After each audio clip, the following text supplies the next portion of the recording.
Good morning all, and welcome to Qigong Live Online today. This is the advanced class. Today we're going to focus on static postures, because a lot of the Qigong exercises are done where the body moves and you move your arms and all sorts of different ways you move your arms to move energy around your body. But this time we're going to do static postures, so we'll drive into I'll do a couple of more complicated static postures, and in the beginner's class afterward I'll do a couple of basic ones as well. So welcome to the class. We'll just bow into the class. Or back onto your thumbs. Left hand underneath, right hand on top. Two thumbs together. Gong. Make a fist with the left hand, cover it with your right. Bring it towards your heart. And then bring your hands down. Perfect. There you go. So the static postures, there's quite a few different systems of static postures in Qigong. One of the most famous ones was Zhuang Zhan Qigong, and we will do one out of Zhuang Zhan Qigong for this particular set, for the advanced set, and I'll do one out of the Bhagwan Jin has a very classic stance for, and I'll do that in the beginner's program after this class. So Zhuang Zhan Qigong is famous. There's lots of different static postures. We're just going to pick on a particular one, and I'll show you through the parts. There's three parts to it, and we do it on one side and then we do it on the other side. Yeah? And so all it is about how you set it up.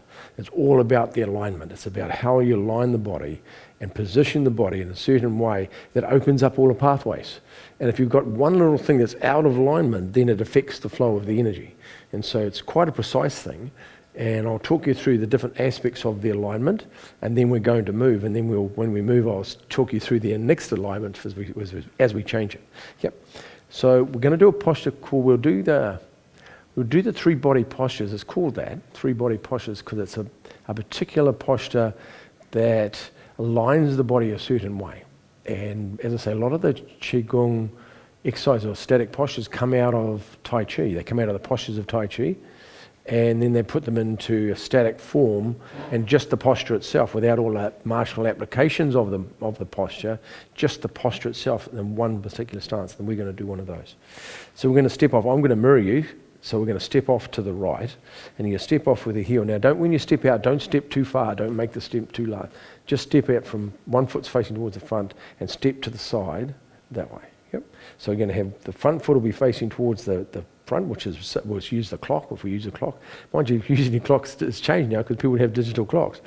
So 12 o'clock used to be at the front, and 6 o'clock at the back. So we'll use a different idea. We'll use the compass. So we have norths in the front, and west will be to the side, and so we're facing towards the northwest. Yep. Now we are doing. You won't necessarily be facing the different places on a compass, because it depends where you're standing watching this. So, but if you think of north's the front, now because we're going to the right side first, it'll be north and east, and it'll be northeast. Yep. So you'll be facing towards the northeast. Because I'm doing the opposite side, it's northwest for me, but it'll be northeast for you. So the foot's facing towards the front. When you stand in this posture, you stand on the kidney point of the back foot, the kidney point in the bottom of the foot, and you're standing on your toes. Your heel's on the ground, but there's no weight in it. Yep. So if I stand on this, I'm standing on one leg, but I'm standing on the muscles. So my heel's on the ground, but there's no weight in the heel. I'm resting on the heel, no weight, and all the weight's on the ball of my feet, the front of my foot, standing on the kidney point and all the toes. And the other foot sitting out the front, there's no weight in that at all. It's just sitting on the ground. I've got no weight on it.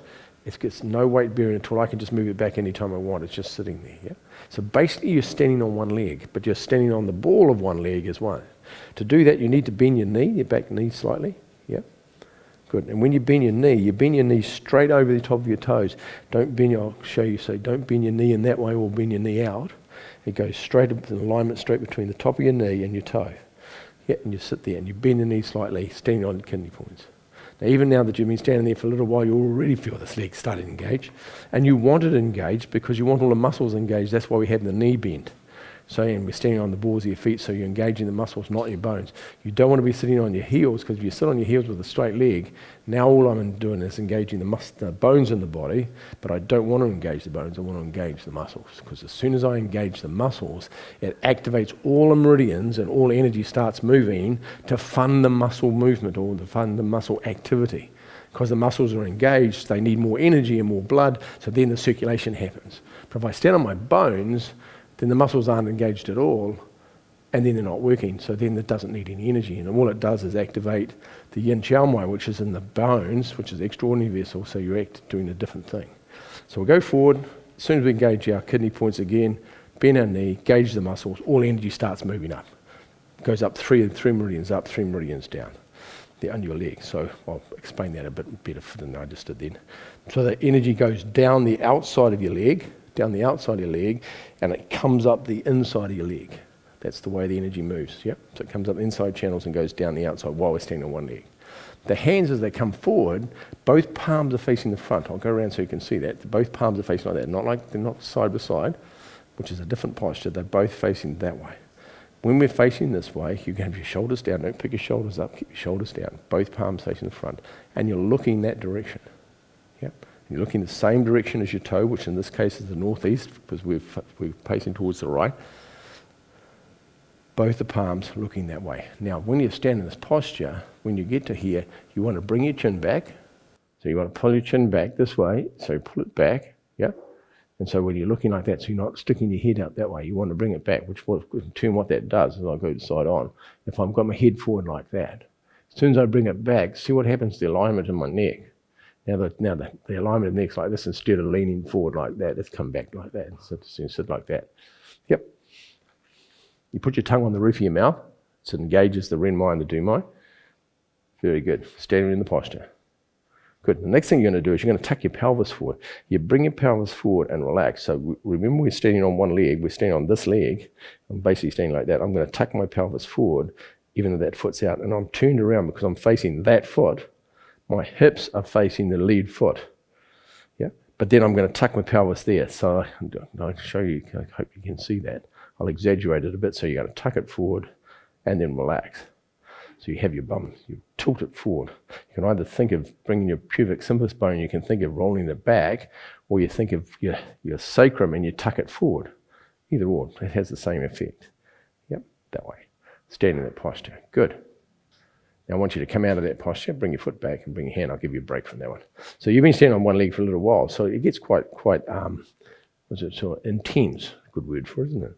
You're going to step off to the left. Same thing again. Now we're standing on the kidney points again. The toes. The heels not on the heels not touching the ground. No weight in it. The knees slightly bent again. Foot's out to the side. There's no weight in the foot. It's just sitting on the ground.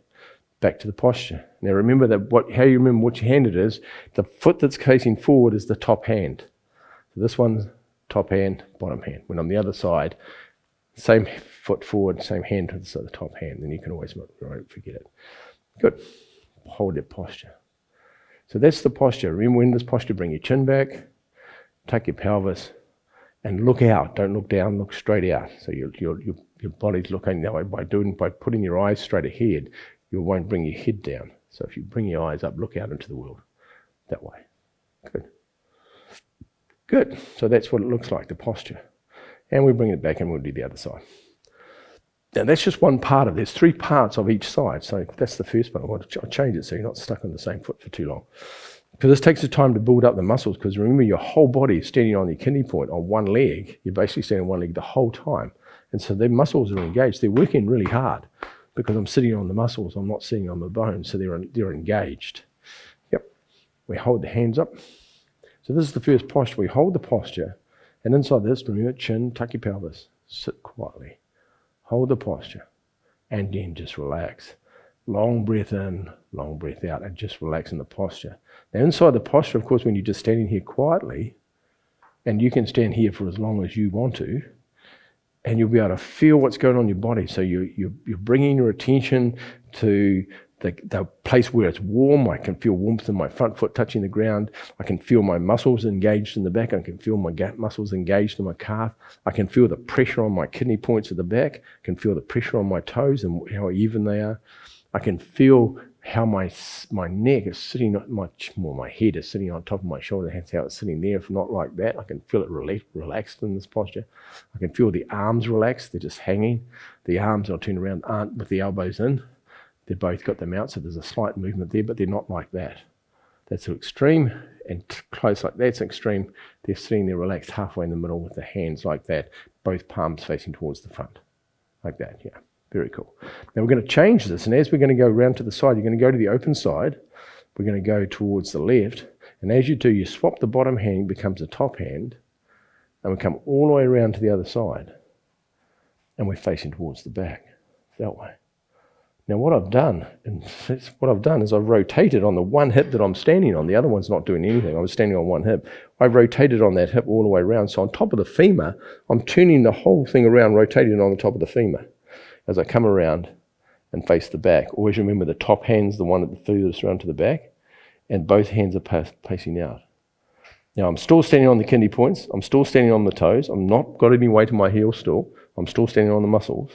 But I've twisted the top of the femur all the way around to that position. And you'll only be able to go a certain distance and it'll just lock up for you.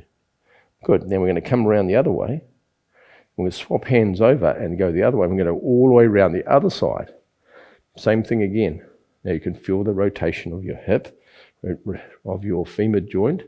Go right around to the other side. Now I'm in this posture, same thing again. Standing on the kidney point, standing on the toes. This foot's just touching the ground still, but I've twisted, I've turned all the way around on the top of the femur. The ball of the femur joint. Now I'm facing the back the other side. Good. Then I come back to the front, hold the posture, and rest into the posture. Good. Now by this stage, your calf's be pretty warm by now. Your calf will be a little bit tense. That's okay. It just takes time. The longer you do this, the stronger your legs get. Yeah. So we step off to the left this time. Bring the hands up the same way again. This is the posture. Tuck your pelvis forward. Bring your chin back, looking straight out. Breathe in and breathe out slowly. And just rest as best you can. Observe what it feels like inside your body. Good. Then we go to the open side. As we go around, we swap the hands over. The bottom hand comes to the top hand. And we're facing towards the back. Remember, nothing's happening with the feet. The weight in the foot's not changing. What's happening is you're just twisting on your hip, but your foot doesn't actually change. You feel a little bit of pressure change on your little toes as you come around, but you're not changing the weight. This weight in the heel doesn't change. There's still no weight in the heel at all. It's just touching the ground. Good. Take your pelvis forward too. While you're there, bring your chin back. Good. Then we're going to come around, go all the way around to the other side. Come all the way around to the other side. Swap the hands, go right around. Now we're facing the back. Same thing again. Take your pelvis forward, bring your chin back, standing on one foot, on the kidney point of one foot, facing towards the back. Try and keep your back straight. Hold the posture, breathe in and breathe out quietly.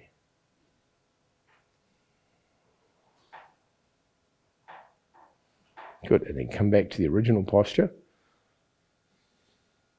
Back to the original posture. Hold the posture for a couple of breaths. And then bring the foot in. Hands down. There you go. We've done one either side. So we'll do the same thing again. We'll do the 3 postures on one side and we'll do the 3 postures on the other, and we'll use 3 in and out breaths as the timing for how long we stay in the posture for, yeah? I'll talk you through it anyway in case you didn't quite understand what I said then. Step off with the right foot, both palms facing towards the front. Take a breath in, and then breathe out, relax. And we'll do that 3 times. Breathing in. Breathe out, relax. Last time, breathing in. Breathing out, relax. Breathe in.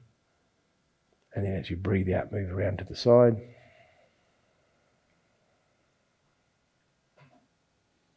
Good. Take a breath in. Breathe out, relax. Breathe in. Breathe out, relax. One more time. Breathe in. Breathe out, relax. Good, come all the way around. So what happens when you start focusing on the breath and you start forgetting about the posture? So go back to the posture when we get here. Yeah, take a breath in. Breathe out. Think of the foot. Think of the knee position. Think of your hip slightly tucked forward. Think of your chin being back. Think of looking out the side, keeping your back straight. Breathing in. All of this at the same time. Breathing out.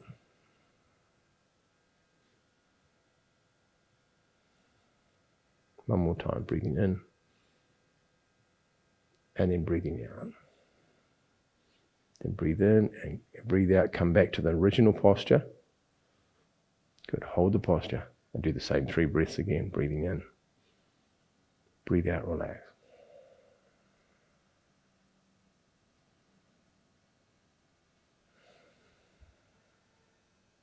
And as you breathe in, you feel the body inflate, but as you breathe out, feel the whole body just sink and relax. Good. Then bring the hands in. Then step to the other side, bring the hands up. Good. Take a breath in. Breathe out. Remember, chin back, looking out. Look out into the world. Don't look down. Breathing in. Breathing out.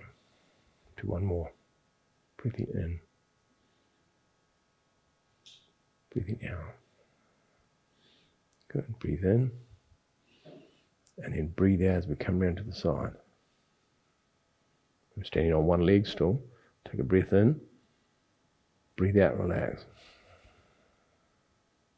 Take a breath in. Breathe out, relax. One more time. Breathe in. Breathe out, relax. Good, and come all the way around. Breathe in and then breathe out as you come all the way around. Right to the other side. Take a breath in. Breathe out. Tuck your pelvis forward, bring your chin back. Take a breath in. Breathe out. Take a breath in. Breathe out. Good. Take a breath in, and as you breathe out, move back to the original posture. Tuck your pelvis forward, bring your chin back. Stand on your kidney point, no weight in the heels, and just relax. Take a breath in. Feel the body inflate. Breathe out, feel the body relax. Take a breath in. Breathe out. Take a breath in. Breathe out. So one more time. Breathing in. Breathe out. Good. Then bring the hands down and foot back. There you go. That's just one of the exercises. So that's one of the exercises from the Zhuang Zhan Qigong series. There's another one straight after that's very similar that has a slightly different foot position. So these are really powerful. If you know and you're feeling now, you can feel your hands are alive. They should have all those little blotchy things on your hand. Have a look at your hand, it's got little pink and white blotches. Because of the circulation, it creates a lot of movement of qi. And because you're standing on your kidney points and you're standing on the muscles, then you're engaged in a lot of things. So you'll get hot too. If you're in a hot place, you'll get hotter. And if you're a cold place, it'll warm you up because it's generating a lot of power. You're engaged your quads, you engage your calf muscles, and they're requiring to stand on the muscles, you're requiring lots of energy. So the body's producing energy to fund that movement of the muscles. And all the energy is going into your legs and it's moving around your body, so it creates a lot of movement. So this particular exercise is good for the yang meridians that go down the outside of your leg, and it's good for the yin meridians that come up the inside of the leg. Yeah. Also, when we're doing it, if we talk about it in more detail, we talk about the energy going in and out through the hands, and it's the same thing again. The yang energy comes up the outside of the arm, and the yin energy comes down the inside of the arm. So when we're standing in the posture, the energy is coming down as you breathe out and out through the hands. It comes down the inside of the arm and out through the hands while we're standing in the posture. So all of that's happening in one exercise. So these exercises, see, there's a complicated things. There's lots going on, lots to do with the posture, lots to do with the breathing, lots to do with the meridians, lots to do with the energy. So you can imagine what this is doing, regulating your energy in your body, regulating the yin and the yang energy, the balance of the yin and yang energy, not only in your legs, but also your arms. But it's also regulating the energy from the top part of your body to the bottom part of your body at the same time. So it's a very powerful exercise. It generates energy, so it gives you power. So it's actually producing energy in your body. Your body is starting to convert the energy and the glucose in the blood, and also the energy that's stored in the fat. It's producing that to fund the muscle activity because you're standing on your muscles. So it's creating a lot of movement, and the blood's circulating faster, the heart's beating stronger. all of that's happening just while you're standing quietly still, because you've got your muscles engaged. Yep. Such a powerful exercise. The Zhuang Zhan Qigong are the most powerful exercise to get more qi. If you want to get more, it's a weird thing, to get more qi in Qigong, it isn't you do the exercises faster or do really hard exercise. What you do is you stand, statically move without moving, and that produces more qi than when you're moving. You work that one out. But it's more to do with engaging the muscles. That's why it's producing the energy. But it's just interesting that you get more energy doing nothing. That's sort of nothing, because you're not moving nothing, but you are actually engaged in muscles. It's different anyway. Hopefully that's useful to you. If you want to see an easier exercise, I'm going to do raising one hand from Bhagwan Jin in the beginners program, which is about 10 o'clock. So if you're coming back, or just watch it, if you want to have a watch, if you can't watch it now, come back and watch it later. And I'll post it up after I finish, and we'll do a more simple one for the beginners class. This is a little bit more tricky, this one. And yeah, if you have any questions, please ask. And if you watch this afterwards and you do have questions, please just write them in the chat and I'll get back to you. Have a beautiful day. We're going to bow out. Rolling hands back. Left hand underneath, right hand on top, two thumbs together. Gong. Make a fist with your left hand, come up with your right. Bring it towards your heart and then down to your physical center. Very cool. Step back and bow to each other everywhere in the world. Have a beautiful day out there. Do what you love. Cheers, everybody. Have a great day.